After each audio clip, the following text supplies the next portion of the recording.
Hello বন্ধুরা, আজ আমরা পৌঁছে গিয়েছিলাম মেঘাদের বাড়ি। সে আমাদেরই এক সহকর্মী, তার বাড়ি অন্তর্জলপুরে। সেখানে বাবা অনাদি বাবা জলেশ্বরের মন্দিরের পুজো উপলক্ষে সেখানে এক বিরাট অন্নকূটের ব্যবস্থা করেছিল। অনেক লোকের সমাগম হয়েছিল সেখানেতে। আর অন্নকূটটা সে তো দেখার মতন ছিল। কত কত সব ভাত ঢালা হয়েছিল। তারপরে সেখানে প্রথমে আমরা খেতে বসলাম। সেখানে আমাদের একটা জলের বোতল, ঝুরি আলু ভাজা, তারপরে এলো হচ্ছে পোলাও, তারপরে ভাত দিয়ে গেল। পোলাওটা তো দারুণ হয়েছিল। ভাতের সাথে শুক্তোটা জাস্ট অসাম ছিল, প্রসাদ বলে কথা। তারপরে ডাল দিল আর ফুলকপি আলু রোস্ট, সেটা দিয়ে তো আমাদের খাওয়া প্রায় জমে উঠেছিল। তারপরে দিয়ে গেল একটা চাটনি, তারপরে পায়েস, আর লাস্ট পাতে ছিল একটা করে পান্তুয়া। খাওয়া দাওয়াটা খুব ভালোই হয়েছিল।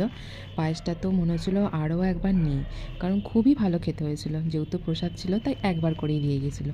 এখানে কবি